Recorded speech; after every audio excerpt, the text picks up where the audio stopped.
So, like the title of the video says, we're going to be covering Vauban's passive. Now, this is going to be my last Vauban ability guide, or review, or analysis, or whatever you like to call it, unless someone comes up with something that, is really important and changes everything about a skill, particularly Photon Strike maybe, then this will be the last one. Now, after this, I'm going to be switching to probably overall Vauban guides, or possibly even another frame.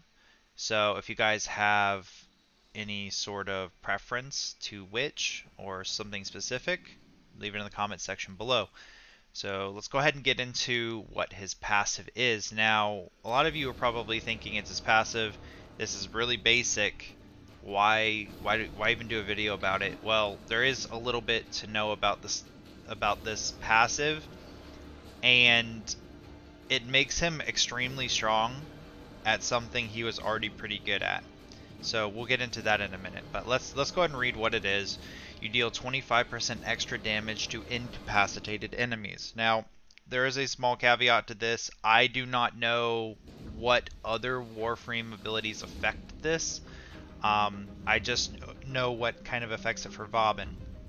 Now, what I do know does not affect it is any sort of status-based CC. So impact procs, blast procs, electricity procs, none of those actually will count as an quote-unquote incapacitated enemy.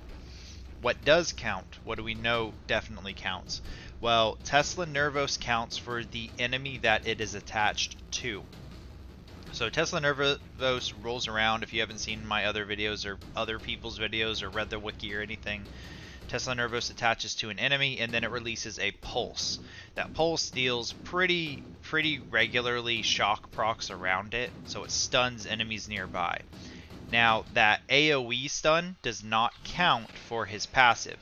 It only counts for whatever Tesla Nervos is directly attached to. For Mind Layer, it only affects your tether coil. That's the thing that reaches out and grabs people and holds them still.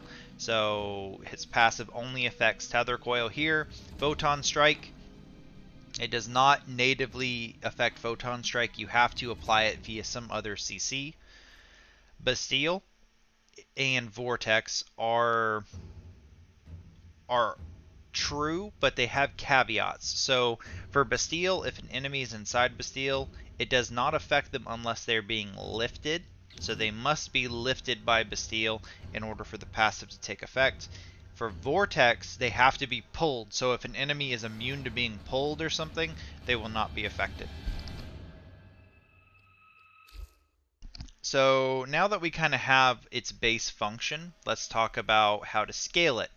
And that is, you can't really. So it has 25% increased damage against incapacitated enemies. That doesn't scale off of strength or ability strength or duration or efficiency, none of that stuff.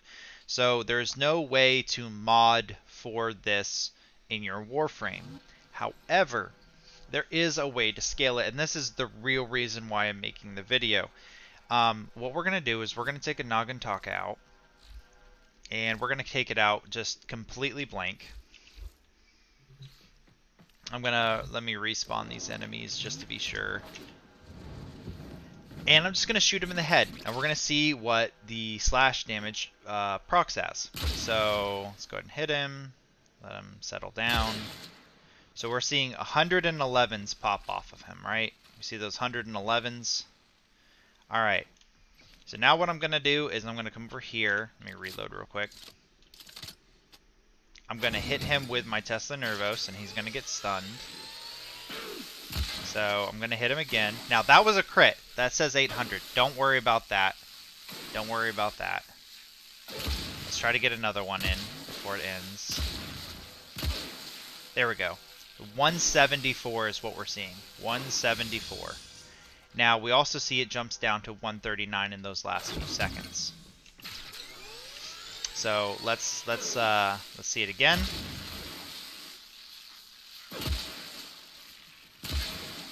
That was a crit again. Dang it! Why does it keep doing that? Why am I getting crits now? All right, that's another crit. Oh my gosh! Lord of mercy.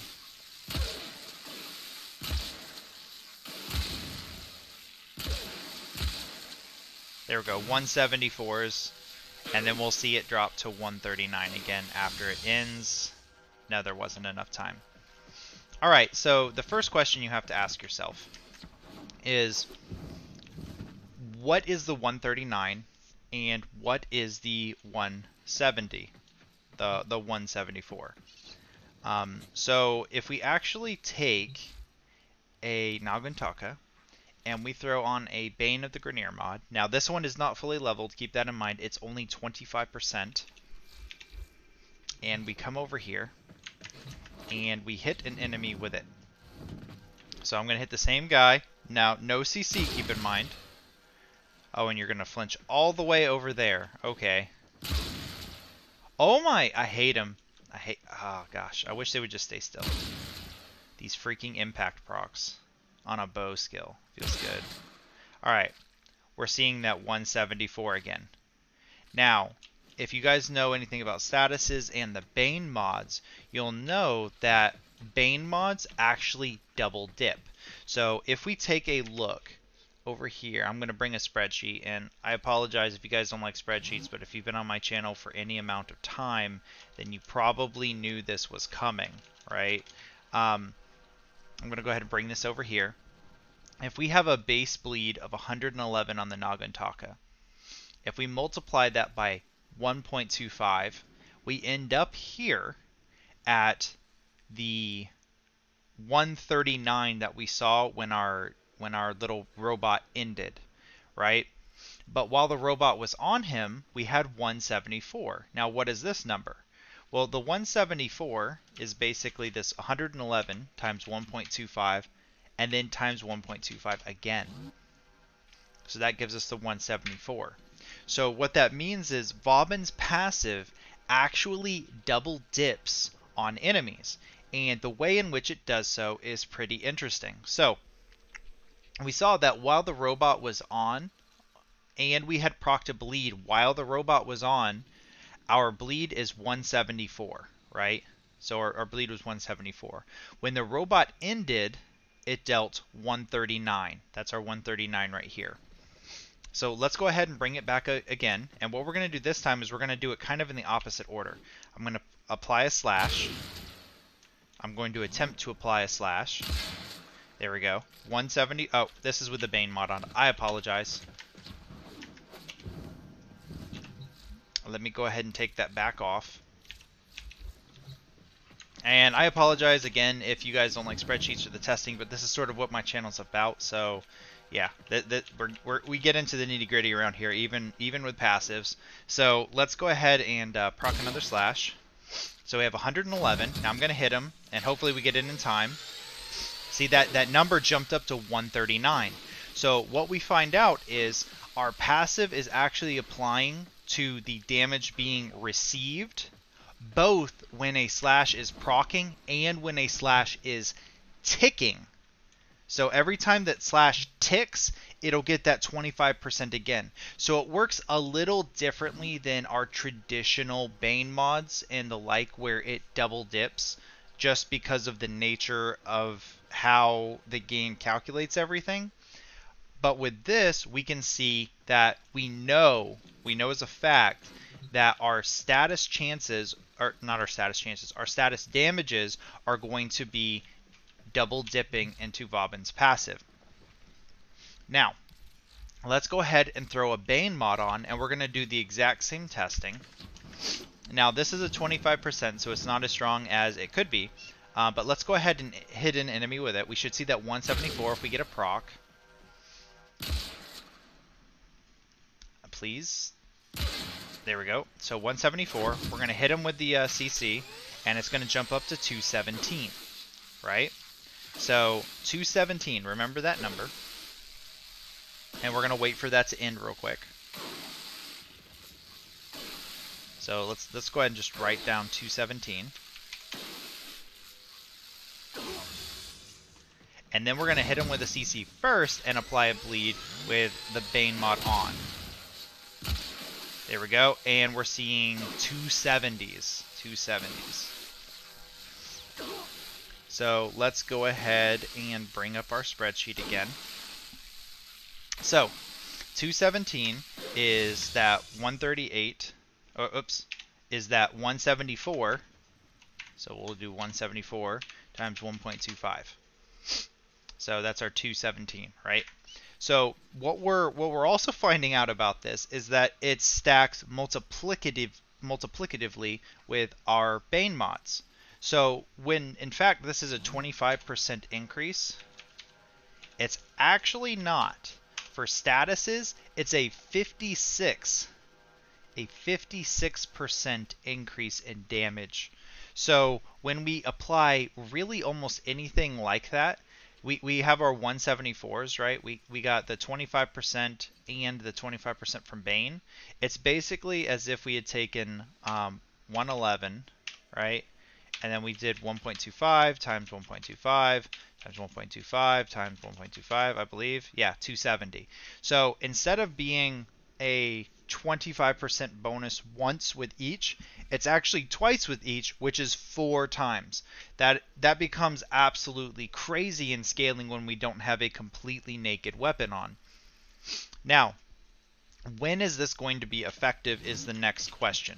So the main thing, the main way that is going to inhibit or help you is which skill you're using. So Tesla Nervos is very limited because it can only apply to the enemy it's attached to. That means you can only ever have 4 targets at a time, I believe. So in effect, we already kind of know we probably want to go with like a Vortex or a Bastille build, right? Now, there is a very natural combo, and I absolutely love this because I love status damage types. Vauban with Vortex and gas damage types become absolutely awesome.